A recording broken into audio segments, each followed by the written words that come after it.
നമസ്കാരം. അപ്പോൾ ഇന്ന് നമുക്കൊരു നല്ല നാടൻ ബീഫ് കറി ഉണ്ടാക്കിയാലോ. അതുകൊണ്ട് ഞാൻ നല്ല ഒരു 2 kilo Pakistan beef with bone എടുത്തിട്ടുണ്ട്. അത് വെച്ചാണ് നമ്മൾ ഉണ്ടാക്കുന്നത്. നമുക്ക് ഇവിടെ ഗൾഫിൽ പ്രത്യേകിച്ച് ഇന്ത്യൻ മീറ്റിനേക്കാൾ നല്ലത് പാകിസ്ഥാൻ മീറ്റാണ്. നമുക്കപ്പം നാട്ടിലെ ഒരു ടേസ്റ്റൊക്കെ കിട്ടണമെങ്കിൽ പാകിസ്ഥാൻ ബീഫ് ഉപയോഗിക്കുന്നതാണ് ഇവിടെ നല്ലത്. അപ്പോൾ ഞാൻ 2 കിലോ പാകിസ്ഥാൻ ബീഫാണ് എടുത്തിരിക്കുന്നത്. പിന്നെ നമുക്ക് ഇതിൽ അത്യാവശ്യമായിട്ട് വേണ്ട ഒരു സാധനമാണ് ചുവന്നുള്ളി. നമ്മുടെ കുഞ്ഞുള്ളി ഉണ്ടല്ലോ, അത് ഞാൻ കുറച്ച് എടുത്തിട്ടുണ്ട്. ഒരു 1/4 കിലോ കുഞ്ഞുള്ളി എടുത്തിട്ടുണ്ട്. കുറച്ച് വെളുത്തുള്ളി എടുത്തിട്ടുണ്ട്, ഇഞ്ചിയുണ്ട്, പച്ചമുളകുണ്ട്, പിന്നെ നമ്മുടെ തേങ്ങാക്കൊത്ത് എടുത്തിട്ടുണ്ട്. പിന്നെ ഒരു 2.5 ടീസ്പൂൺ മുളക് പൊടി എടുത്തിട്ടുണ്ട്. ഒരു 1 സ്പൂൺ മല്ലിപ്പൊടി എടുത്തിട്ടുണ്ട്. ഒരു 1/2 ടീസ്പൂൺ മഞ്ഞൾപ്പൊടിയുണ്ട്. ഗരം മസാല 1 സ്പൂൺ എടുത്തിട്ടുണ്ട്. ഉപ്പ് പിന്നെ ആവശ്യത്തിന് വേണം. പിന്നെ വേണ്ടത് നമുക്ക് നമ്മുടെ സവോള അരിഞ്ഞെടുത്തിട്ടുണ്ട്. പിന്നെ ഇത് തക്കാളിയും എടുത്തിട്ടുണ്ട്. ഇത്രയും സാധനമാണ് നമുക്ക് മെയിനായിട്ട് വേണ്ടത്. പിന്നെ ഞാൻ ഇത് ഉണ്ടാക്കുന്നത് വെളിച്ചെണ്ണയിലാണ്. നമുക്ക് ഉണ്ടാക്കി തുടങ്ങാം. ഇനി ഞാൻ ഇത് ഉണ്ടാക്കുന്നത് കുക്കറിലൊന്നും അല്ല, നമ്മുടെ നോൺ സ്റ്റിക്ക് പാത്രത്തിലാണ്. സ്ലോ കുക്ക് മെത്തേഡാണ് ഞാൻ യൂസ് ചെയ്യുന്നത്. വളരെ തീ കുറച്ച് നല്ലോണം സമയമെടുത്ത് ഉണ്ടാക്കുന്നതാണ്. പക്ഷേ ഇത് ഭയങ്കര ഈസി ആയിട്ട് ഉണ്ടാക്കാൻ പറ്റുന്നതാണ്. അപ്പം നമ്മുടെ പാത്രം ചൂടായിട്ടുണ്ട്. പാത്രത്തിലേക്ക് നമുക്ക് വെളിച്ചെണ്ണ ഒഴിക്കാൻ പോകണം. ഞാൻ കുറച്ച് ഇപ്പം വെളിച്ചെണ്ണ നല്ലോണം ചൂടായിട്ടുണ്ട്. നമ്മളതിനകത്തോട്ട് കുറച്ച് പെരുംജീരകം ഇടാൻ പോവാണ്. നിങ്ങൾക്ക് കടുക് വേണമെങ്കിലും പൊട്ടിച്ചിടാം. എനിക്ക് പെരുംജീരകം ഇടുന്നതിനോടാണ് താല്പര്യം. അപ്പോൾ നമ്മൾ കണ്ട പെരുംജീരകം ഇട്ടു. അതിനകത്ത് പെരുംജീരകം കണ്ട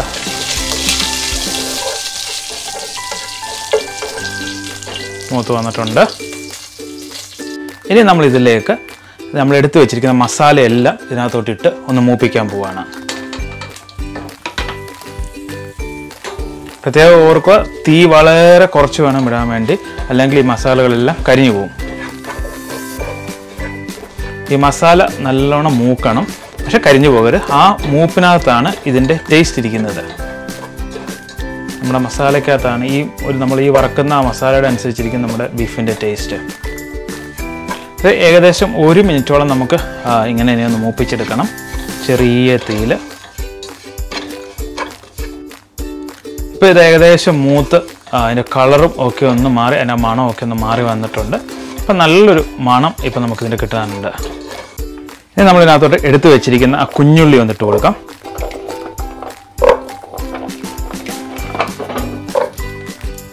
എന്നിട്ട് അതിനെ ഒന്ന് ഇളക്കി നമുക്കൊന്ന് കൊടുക്കാം. ഇനി നമുക്ക് അതിലേക്ക് നമ്മൾ എടുത്തു വെച്ചിരിക്കുന്ന ബീഫ് അതിനെ നമുക്ക് ഇട്ട് കൊടുക്കാം.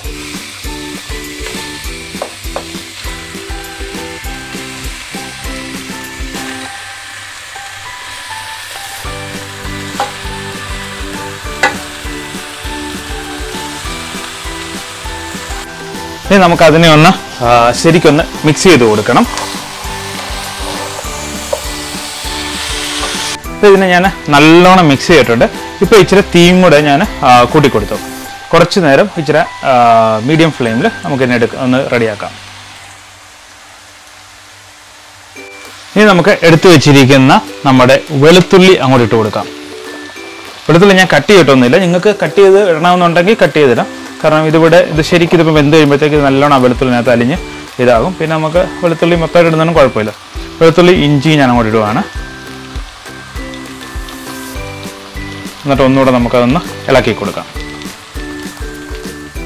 അപ്പോൾ വെളുത്തുള്ളി ഇഞ്ചിയൊക്കെ ഇട്ട് ഞാൻ ഇപ്പോൾ നല്ലോണം എന്താണ്ടത് ഇളക്കിയെടുത്തിട്ടുണ്ട്. ഇതിപ്പം ഏകദേശം 10 മിനിറ്റ് ആയിട്ടുണ്ട്. ഇനി നമ്മളെടുത്ത് വെച്ചിരിക്കുന്ന തേങ്ങാക്കൊത്ത് ഇട്ട് കൊടുക്കാം. തേങ്ങാക്കൊത്ത് ഞാൻ പച്ചക്കാണ് ഇടുന്നത്, വറുത്തിട്ടല്ല ഇടുന്നത്. ചിലർക്ക് വറുത്ത് തന്നെ ഇടുന്നതായിരിക്കും ഇഷ്ടം. അപ്പം നിങ്ങളുടെ താല്പര്യം അനുസരിച്ച് നിങ്ങൾക്ക് വറക്കാതിരിക്കുകയോ ചെയ്യും. എങ്ങനെയാണെങ്കിലും ഇതിനകത്ത് ടേസ്റ്റിനകത്ത് വലിയ വ്യത്യാസമൊന്നുമില്ല. നിങ്ങളുടെ ഇഷ്ടം അനുസരിച്ച് ഇടാതെ. ഇനി നമുക്ക് എടുത്ത് വെച്ചിരിക്കുന്ന പച്ചമുളകും കൂടെ ചേർത്ത് കൊടുക്കാം. എരിവിൻ്റെ അനുസരിച്ച് വേണം പച്ചമുളകൊക്കെ ചേർക്കാനായിട്ട്. ചില പച്ചമുളകുകൾക്ക് എരിവ് കുറവുള്ളതുകൊണ്ട് കൂടുതലുള്ളതുകൊണ്ട്. അപ്പോൾ അതനുസരിച്ച് നിങ്ങൾ ചെയ്യുക. പിന്നെ കുറച്ച് കറിവേപ്പിലയും കൂടെ ഇട്ട് കൊടുക്കുക. ഇനി നമുക്ക് തീ കുറച്ച് വെക്കണം. പ്രത്യേകം ശ്രദ്ധിക്കുക, തീ കുറച്ച് വെച്ചിരിക്കണം. അത് കഴിഞ്ഞിട്ട് നമ്മളെടുത്ത് വെച്ചിരിക്കുന്ന സവോളയും കൂടെ അതിനകത്തോട്ട് ചേർത്ത് കൊടുക്കുക.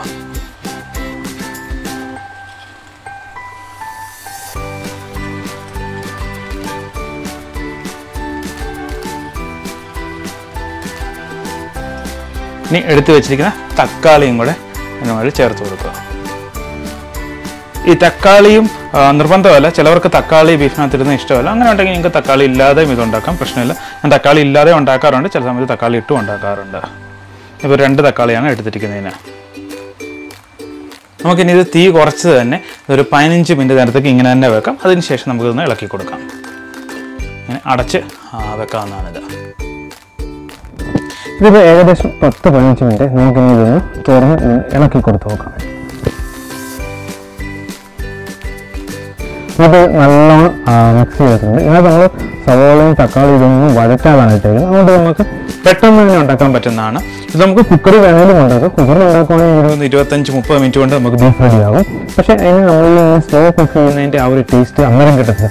അത് പിറ്റേ ദിവസം കഴിക്കുമ്പോഴത്തേക്കാണെങ്കിൽ ഓക്കെ, അപ്പോഴത്തേക്ക് നല്ല ടേസ്റ്റ് കിട്ടും. പക്ഷേ ഇങ്ങനെ കുക്ക് ചെയ്തെടുക്കുന്ന സാധനം അന്നേരം തന്നെ നല്ല നമ്മൾ നാട്ടിലൊക്കെ കഴിക്കുന്ന സെയിം ബീഫിൻ്റെ ടേസ്റ്റാണ്.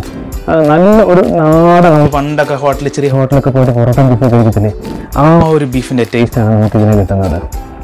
അപ്പോൾ നമുക്ക് വീണ്ടും അടച്ച് വീണ്ടും നമുക്ക് വേവിക്കാൻ പറ്റാം. ഇത് നമ്മൾ ഇടയ്ക്കിടയ്ക്ക് ഒന്ന് തുറന്നൊന്ന് ഇളക്കി കൊടുക്കണം. ഇത് ഇപ്പം നല്ലോണം ഇത് തിളച്ചുകൊണ്ടിരിക്കുകയാണ് ചെറിയ തീയിൽ. നമുക്ക് ഇതൊന്ന് ഇളക്കി കൊടുക്കാം.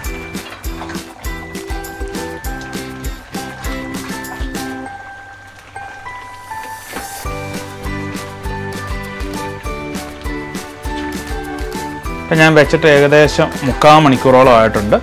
ഇപ്പോൾ കുറച്ച് വേവായിട്ടുണ്ട്.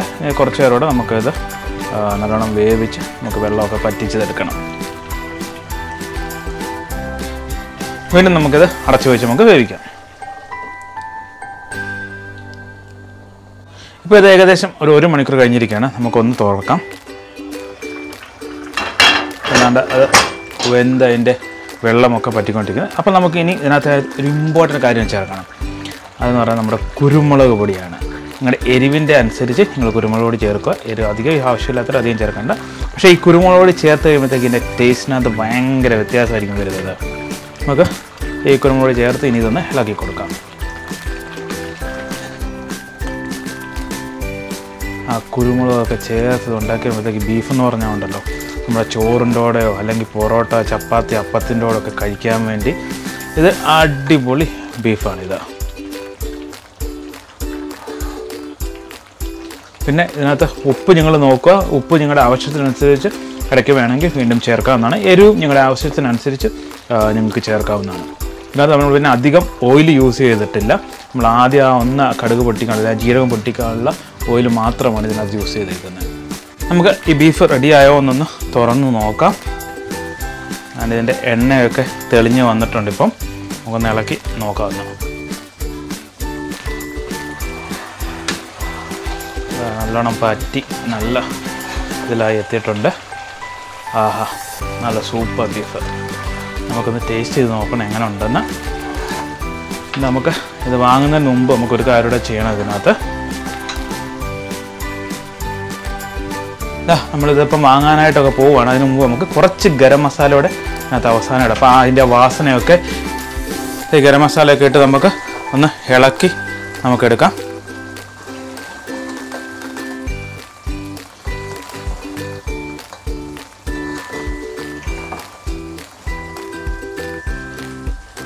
നമ്മുടെ ബീഫ് അങ്ങനെ റെഡി ആയേക്കുവാണ്. ഇനി ഇത് നമുക്ക് ടേസ്റ്റ് നോക്കാനായിട്ട് കുറച്ച് നമുക്കൊന്ന് ഒരു പാത്രത്തിലോട്ടൊന്ന് മാറ്റാം.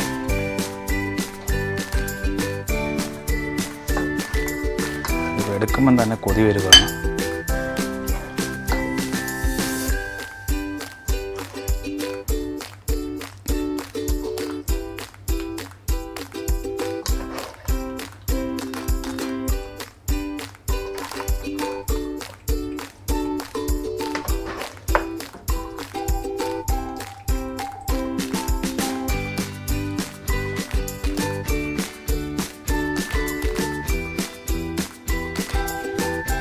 നമ്മുടെ ബീഫ് കറി കണ്ടോ, നല്ല വരട്ടിയെടുത്ത നല്ല കുരുമുളകൊക്കെ ഉണ്ടാക്കിയെടുത്ത ബീഫ്.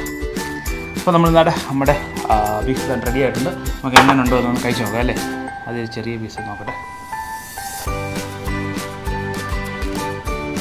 സൂപ്പർ, ഞങ്ങൾക്കത്തൂല സൂപ്പറായിരുന്നു കേട്ടോ.